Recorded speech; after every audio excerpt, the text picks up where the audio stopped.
You shaped it in your mind. Total performance. Now the all-new Toyota Supra brings it alive. Super Power, created by a 3-liter 24-valve, 200-horsepower engine. Super Suspension, racing type, double wishbone, fully independent. Super Cockpit, where you perform. The new Toyota Supra, performance without compromise. Now the Supra dynasty begins. Who could ask for anything more?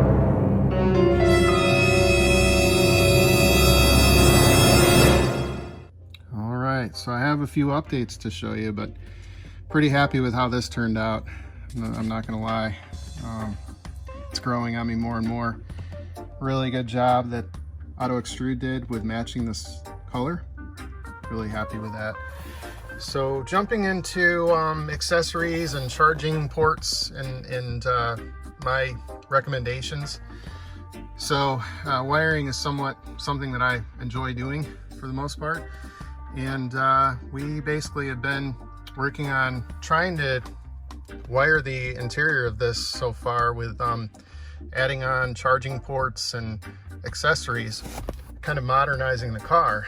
And one of the things that I liked from AutoExtrude that they offer is this piece right here, which is basically the TEMS delete or replacement option for those that either don't have TEMS or are getting rid of it.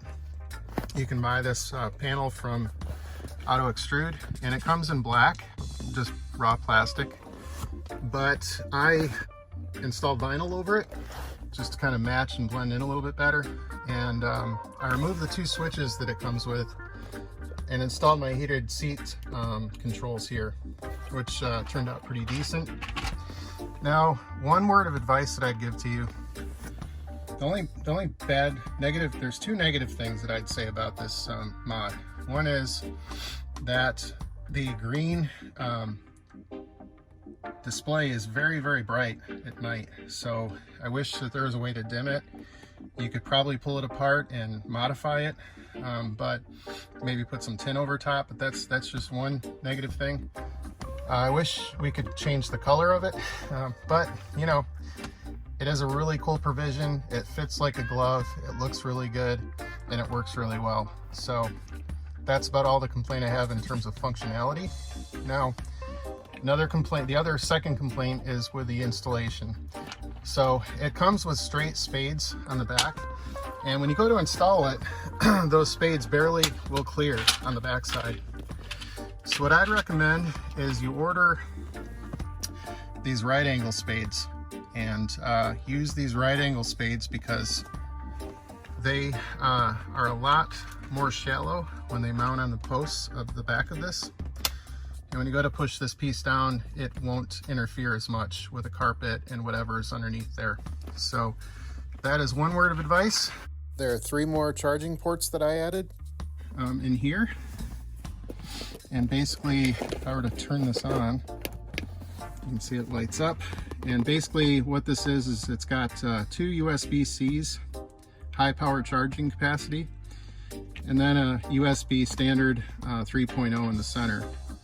It's got a cool little cover, to kind of protect it from splashes. Sorry there isn't better lighting in here, because there is a cup holder on this configuration that we've upgraded. Now, some people asked, hey, can you install a newer, more modern cup holder on an older center console? And the answer is yes, you can. And what you need to do is use the whole upper lid from the newer model with a cup holder. And just bear in mind that the newer center console has a little contoured plastic piece in the center here that better holds the this in place, because this kind of will move around a little bit. I got lucky and mine just happens to fit because of the rubber insulation underneath. Happens to fit really nicely and snugly in here, and it doesn't really move around a whole lot. So this is working great. I was opposed to this at first, but I think it's the easiest way to get a cup holder in the car without really modifying legroom up here.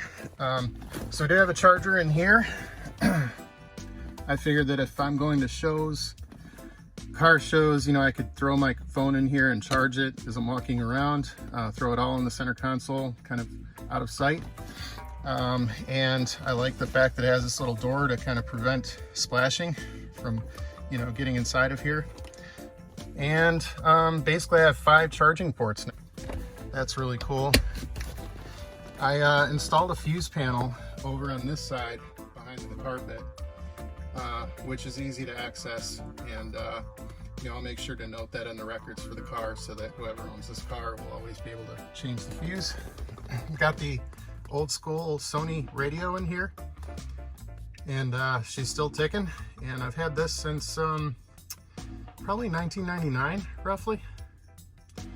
This is temporary. This is a radar detector that's hard installed in the car. So the radar portion antenna is in the front grille installed, and everything is wired into the car, hardwired.